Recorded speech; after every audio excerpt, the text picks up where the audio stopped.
तो जय हिंद दोस्तों, कैसे हैं आप लोग। मैं अंकित कुमार आप सभी का स्वागत करता हूं आपके अपने यूट्यूब चैनल स्टडी विद अंकित में।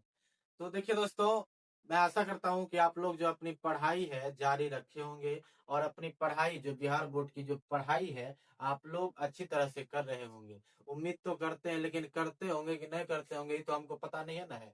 हम कैमरा के इस पार, आप कैमरा के उस पार है, लेकिन आप अपनी पढ़ाई जो है अच्छी तरह से करिए। बिहार बोर्ड जो है वह बहुत नजदीक आ चुका है, तो आप लोगों को अपनी पढ़ाई और थोड़ा बेहतर करना होगा। जिस तरह से देखिए, जो आप लोग जो पढ़ते हैं, आप जिस तरह एक ही सब्जेक्ट को नहीं पढ़िए, सभी सब्जेक्ट को आप लोग पढ़िए। सभी चैप्टर के ऑब्जेक्टिव्स को पढ़िए। दीर्घोत्तरीय, लघुत्तरीय जितने भी प्रश्न आते हैं सभी प्रश्नों को आपको पढ़िए।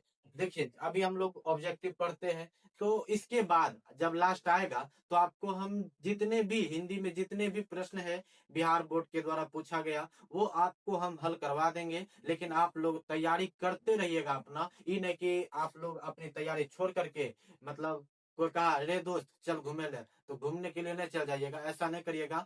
जितना भी 2 महीना आप लोग अगर दोस्तों बुलावे ना, कुछ बहाना उना कर दीजिएगा, लेकिन जाइएगा ना उसके साथ। जिस तरह अभी मेरे ग्रुप में होता है, कुछ कुछ बुलाएगा चलेगा, वो भी चल जाता है, लेकिन आप लोग वैसा नहीं करिएगा। आप लोग कहीं कोनो बहाना मार दीजिएगा। आप लोग बहुत देखते होंगे दिन भर शॉर्ट्स वीडियो यूट्यूब पर देखते ही होंगे, तो उसमें नो देखता होगा कि सिलेबस बहुत जल्द खत्म करें। आप लोग उस पर नहीं भागिएगा, काहे कि जो तैयारी होती है अच्छी तरह से आप लोग करिए। देखिए, हम अपने एक दोस्त की कहानी आपको बताते हैं। वो क्या हुआ, एक दिन है ना शॉर्ट्स रील देख रहा था। उसमें वो क्या देख रहा था कि उसका तैयारी अच्छा नहीं है, लेकिन वो किया क्या, वो समझिएगा वो क्या क्या, आपको हम बताते हैं। लेकिन वो क्या क्या रील देख रहा था, रील देख रहा था। उसमें वो देखा कि 3 अंक पक्का करे, किसमें, फिजिक्स में। क्या वही क्वेश्चन आ जाता, नहीं आएगा। जब तक आप अपनी तैयारी नहीं करिएगा तब तक वो नहीं आएगा। तो यह था हमारे दोस्त का। देखिए देखिए वो कितना है, लास्ट में देखेगा कि 2 घंटा में सिलेबस कैसे खत्म करें। यह सब वही सब देखता है जो जो पूरे साल भर बर्बाद करता है। तो आप लोग ऐसा नहीं करिएगा, आप लोग अपनी तैयारी क्या करिएगा, जारी रखिएगा। तो चलिए, बहुत बातचीत हो गया, हम लोग अपनी तैयारी को, आप जो आज हम लोग करने आए हैं, अपनी जर्नी को हम लोग आगे बढ़ाते हैं। देखिए, आज हम लोग पढ़ने क्या वाले हैं, तो आपको हम लोगों ने इतिहास के 4 चैप्टर का ऑब्जेक्टिव आपको मिल चुका है। तो आज हम लोग कुछ और जानते हैं, आज हम लोग दूसरे बुक पर चलते हैं। क्या दूसरा बुक कौन सा है, तो आज हम लोग हिंदी पढ़ेंगे। या हिंदी में क्या पढ़ेंगे, तो आपको बता दें कि हिंदी में 2 खंड होते हैं। हम लोग का जो बुक है हिंदी का, उसमें 2 खंड है। भैया कौन कौन सा, उसकी बुक का नाम है गोधूली। इस गोधूली में 2 खंड है। एक खंड का नाम है गद्य खंड और एक खंड का नाम है काव्य खंड। अब क्या गद्य खंड क्या होता है, काव्य खंड क्या होता है। गद्य खंड होता है जितना भी कहानी वाला जितना भी चैप्टर है उसे गद्य खंड में रखा जाता है, और जितने भी कविता वाले चैप्टर है उसको काव्य खंड में रखा जाता है। जितना भी कविता वाला खंड है, कविता जितने देखते होंगे कि जितने भी कविताएं हम लोग पढ़ते हैं उसको काव्य खंड में रखा जाता है, और जितने भी कहानी वाले चैप्टर्स होते हैं उसको हम लोग गद्य खंड में रखते हैं। ऐसा आप लोग जानते हैं, हमको बताने की आवश्यकता नहीं है। तो आज हम लोग इसी हिंदी को पढ़ेंगे। हिंदी जो हम लोग पढ़ेंगे उसी बुक का नाम है गोधूली। इस गोधूली में 2 खंड हैं, लेकिन आज हम लोग काव्य खंड पढ़ेंगे, कविता वाला पार्ट पढ़ेंगे। इस कविता में देखिए पहला चैप्टर, इसमें काव्य खंड में टोटल 12 चैप्टर है। इसी 12 चैप्टर में से आज हम लोग पहला चैप्टर पढ़ेंगे। पहले चैप्टर में 2 कविताएं हैं। पहली कविता का नाम है राम नाम बिनु बिरथे जगी जन्मा, और दूसरा कविता है जो नर दुख में दुख नहीं माने। आज इसी चैप्टर का आज हम लोग ऑब्जेक्टिव जानेंगे, और इस दोनों कविताओं को जिन्होंने लिखा वो व्यक्ति है गुरु नानक। आप पहले गुरु नानक का जो परिचय है, ये आज देखिए जो चैप्टर हम लोग पढ़ेंगे, चैप्टर तो आप लोगों को हम एक वीडियो दे चुके हैं, लेकिन हम ऑब्जेक्टिव पढ़ा रहे हैं। तो आज हम लोग ऑब्जेक्टिव को ही, जो जितने भी इससे ऑब्जेक्टिव बने हैं बिहार बोर्ड के द्वारा पूछे गए हैं, सभी ऑब्जेक्टिव क्वेश्चंस को आपको हम बताएंगे। आप लोग धैर्य बना करके रहिएगा और लास्ट तक बने रहिएगा, काहे कि यह जो चैप्टर है यह भी महत्वपूर्ण चैप्टर है। जिस तरह सब विषय जो है, देखिए कुछ प्रश्न ऐसे होते हैं, आपको लगता होगा कि अभी बहुत बच्चा ऐसा बोलता है कि भैया आप ऐसा बता दीजिए कि जैसे आप लोग मैथ पढ़ते हैं, उसमें आपको पूछता होगा कि 5 चैप्टर पढ़ करके आप 100 नंबर ला सकते हैं। तो उसी तरह देखिए 5 चैप्टर पढ़ के ला सकते हैं, लेकिन उसमें भी बहुत कुछ बच्चा ऐसे होते हैं जो ला सकते हैं, लेकिन कुछ बच्चा नहीं ला सकता है, तो उसको अपनी तैयारी शुरू से ही करनी होती है। तो आप लोग ऐसा नहीं करिएगा, आप लोग अपना जो काम है धीरे धीरे करते रहिएगा, और एक टाइम टेबल जो है आप लोग अपना बनाइएगा, लेकिन टाइम टेबल कोई फॉलो करता नहीं है। बात क्लियर है? आइए, हम लोग बहुत बातें चित हो गया, हम लोग आगे बढ़ते हैं। देखिए, जो आज हम लोग पढ़ेंगे कविता, ये कविता का आज हम लोग ऑब्जेक्टिव जानेंगे। तो पहला ऑब्जेक्टिव क्या कहता है, सुनिएगा। पहला ऑब्जेक्टिव है दंड कमंडल शिखा सुत धोती। क्या कह रहा है? दंड कमंडल शिखा सुत धोती तीरथ गमनु अति भ्रमणु करे। यह पंक्ति जो है किस शीर्षक पाठ की है? क्या कह रहा है?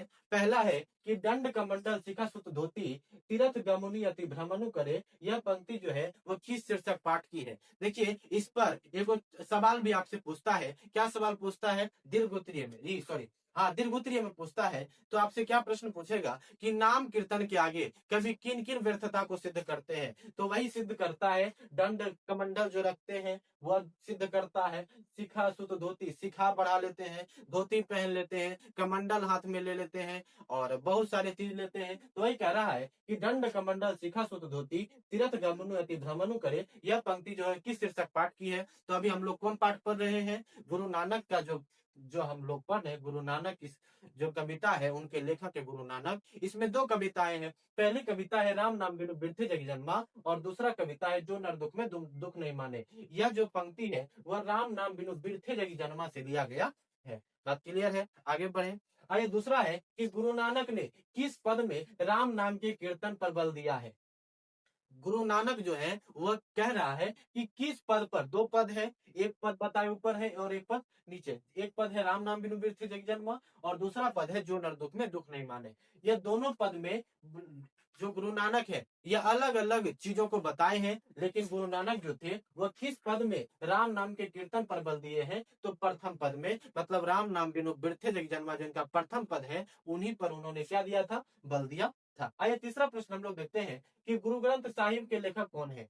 गुरु ग्रंथ साहिब के लेखक कौन है? तो कहिएगा गुरु अर्जुन देव। आपसे यहाँ से बहुत सारा प्रश्न पूछेगा कि गुरु ग्रंथ साहिब किसकी रचना है? तो कहिएगा गुरु अर्जुन देव की। पूछेंगे कि गुरु अर्जुन देव ने गुरु ग्रंथ साहिब कब लिखा? तो कहिएगा 1604 में। कब लिखा था रन्नू? 1604 में गुरु ग्रंथ साहिब गुरु अर्जुन देव ने लिखा था। और यह गुरु अर्जुन देव जो है वह सिख धर्म के 5वें गुरु है। यह गुरु क्या बताए? यहाँ से 3 प्रश्न बताए आपको। गुरु ग्रंथ साहिब के लेखक कौन है? कहिएगा गुरु अर्जुन देव। इन्होंने यह पुस्तक कब लिखा? कहिएगा 1604 में। पूछेंगे कि गुरु अर्जुन देव वह सिख धर्म के कौवे गुरु है? तो कहिएगा 5वें गुरु। कौन गुरु है? 5वें गुरु। और आपसे पूछेगा कि सिख धर्म के प्रथम गुरु कौन है? तो गुरु नानक है। और सिख धर्म के 10वें गुरु कौन है? तो गुरु गोविंद सिंह है। बात क्लियर है? आइए अगला हम लोग देखते हैं। आपसे प्रश्न है अगला कि तलवंडी वर्तमान में कहाँ है? अगला प्रश्न है कि तलवंडी जो है वह वर्तमान में कहाँ है? तो तलवंडी वर्तमान में पाकिस्तान में है। कहाँ पर है? पाकिस्तान में है। आपसे पूछेगा कि तलवंडी जो है वह वर्तमान में कहाँ है? तो पाकिस्तान में है तलवंडी। बात क्लियर है? आगे हम लोग बढ़ते हैं। आगे है कि वर्णाश्रम और कर्मकांड का विरोध किसने किया? वर्णाश्रम और कर्मकांड का विरोध किसने किया? तो गुरु नानक ने वर्णाश्रम और कर्मकांड का क्या किया था? विरोध किया था। आइए अगला हम लोग देखते हैं कि गुरु नानक ने किस भाषा में कविताएं लिखी। देखिए, गुरु नानक ने बहुत सारी कविताएं लिखी थी, लेकिन इन्होंने अपने पुस्तक में 3 कविता का नाम दिया है। आगे बताएंगे कौन कौन सा है। एगो जप्पू जी, एगो आशा दीवार और एगो सोहिला। इन्होंने 3 कविताएं लिखी है।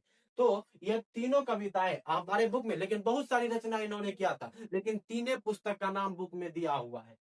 तो ये जो गुरु नानक थे वो 2 भाषाओं में अपनी पुस्तक को लिखा करते थे, एक पंजाबी और एक हिंदी। ये 2 भाषाओं में अपनी भाषाओं को अपनी किताबों को इन्होंने क्या करते थे? लिखते थे। आइए अगला हम लोग देखते हैं कि आपसे अभी बताएं सिख धर्म के 5वें गुरु कौन है? गुरु अर्जुन देव।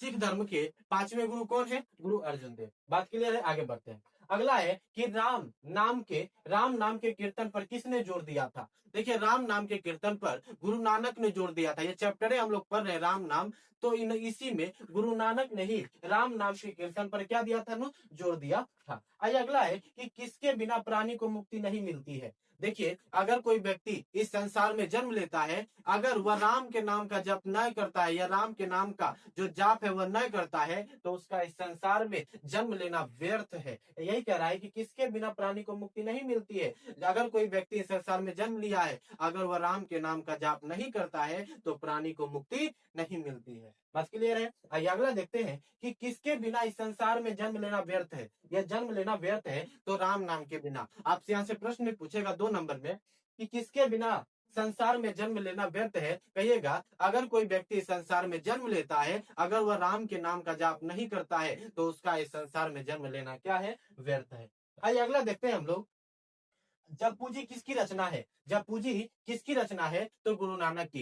ये जो कविताएं हैं इसमें तीनों बुक का नाम दिया है, एगो सोहिला, एगो आशा दीवार और एगो जपूजी। ये 3 पुस्तक का नाम दिया हुआ है। तो जपूजी किसकी रचना है, तो गुरु नानक की रचना है। बात क्लियर है। आगे हम लोग बढ़ते हैं कि क्या कहते हुए गुरु नानक ने अपने पद त्याग दिए, अपने प्राण जो है त्याग दिए। गुरु नानक की जब मृत्यु हो रही थी, तो इनके लास्ट जब इनकी मृत्यु हो रही थी, तो यह लास्ट में जब इनका प्राण अटक मतलब लास्ट पे था, तो इनके मुंह से एगो शब्द निकला था जिसका नाम था वाहे गुरु। तो यही कह रहा है कि क्या कहते हुए गुरु नानक जो थे वह अपने प्राण त्याग दिए, तो वाहे गुरु कहते हुए गुरु नानक ने अपने पद क्या कर दिए, प्राण क्या कर दिए, त्याग दिए।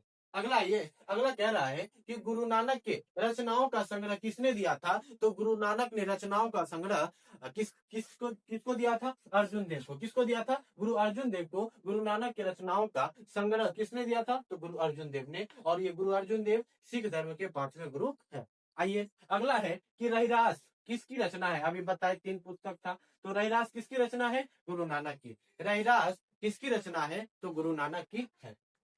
अगला है कि गुरु नानक किस भक्ति धारा के कवि। अगला है कि गुरु नानक जो है वह किस भक्ति धारा के कवि है, तो यह निर्गुण भक्ति धारा के कवि है। देखिए ये जो भक्ति भी है ये 2 प्रकार का होता है, वो सगुण और एगो निर्गुण। तो यह निर्गुण भक्ति धारा के कवि थे। आइए अगला हम लोग देखते हैं कि गुरु नानक की मृत्यु कब हुई। गुरु नानक की मृत्यु कब हुई, तो 1539 ईस्वी में इनकी क्या हो गई थी, मृत्यु हो गई थी। अगला है कि वाणी कब विष के समान हो जाती है। देखते होंगे आप लोग अपने अगर गांव में देखते होंगे कि अगर कोई बच्चा है, तो अगर आप उससे पूछ दिए कुछ, आज ऐठले जवाब देता है। आजकल देखिएगा ना, ऐठले जवाब देगा।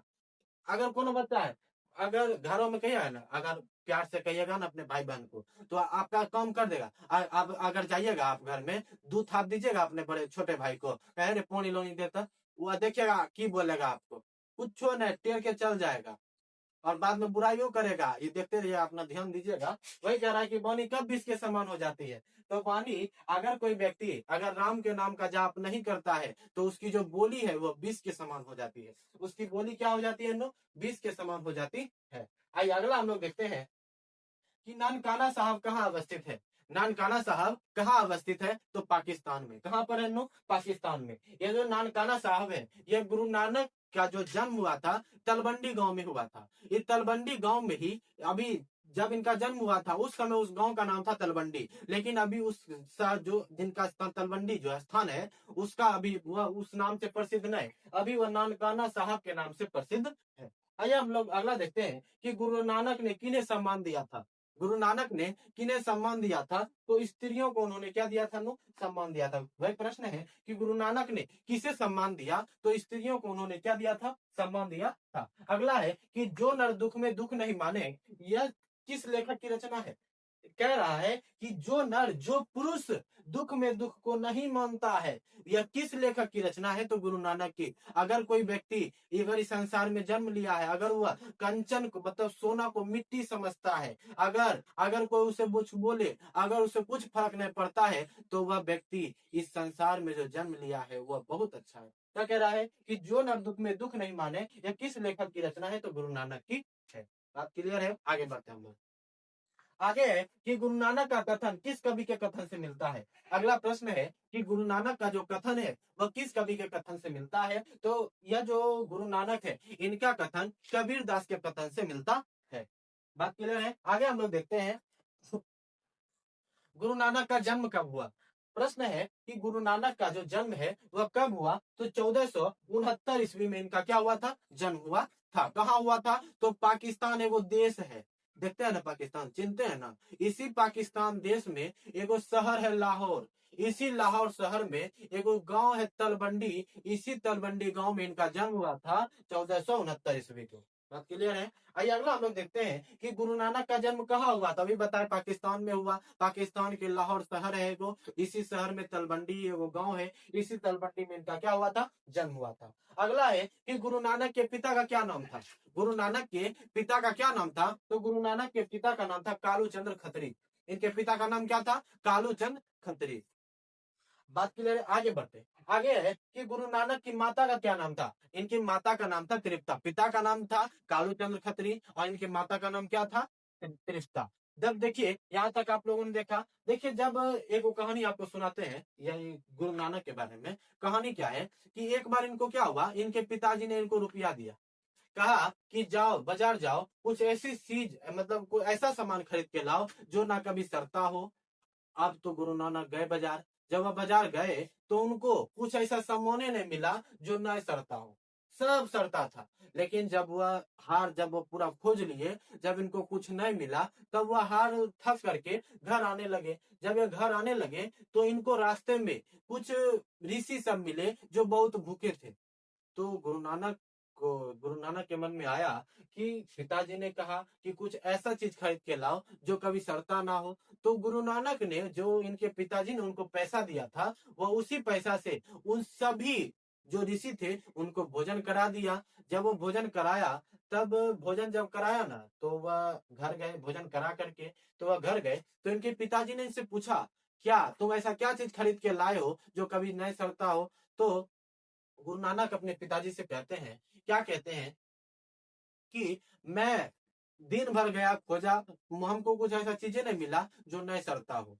तब गुरु नानक ने कहा अपने पिताजी से, कहा कि मुझे कुछ ऋषि आदमी मिले जो भूखे थे, उनको बहुत जोर से प्यास, उनको भूख लगी थी। तो गुरु नानक ने वह कहे अपने पिताजी, मैंने उनको क्या करा दिया? भोजन करा दिया, जिससे हमें पुण्य पुण्य मतलब हमको पुण्य मिला जो न कभी सड़ता है न लोगों को दिखता है, लेकिन वह दिखता है जिसके अंदर अगर कोई है तो उसको जरूर दिखता है पुण्य। तो अगर आप लोग देखते होंगे, यही था कहानी गुरु नानक के विषय में, वो कहानी आपको बताए। देखिए यहाँ तक आप लोगों को हमने जितना भी ऑब्जेक्टिव प्रश्न था हमने बता दिया आपको। देखिए बता दिया। अब आप लोग इसको बहुत अच्छी तरह से पढ़िएगा, बहुत अच्छी तरह से, जिस तरह आप लोग सभी सब्जेक्ट की तैयारी करते हैं, आप लोग इसके ऑब्जेक्टिव को भी पढ़ लीजिएगा। अब हम लोग अपनी वाणी को यहाँ विराम देते हैं। अब अगर आपको वीडियो अच्छा लगा हो तो एक बार लाइक कर दीजिएगा, कमेंट कर दीजिएगा, सब्सक्राइब कर दीजिएगा।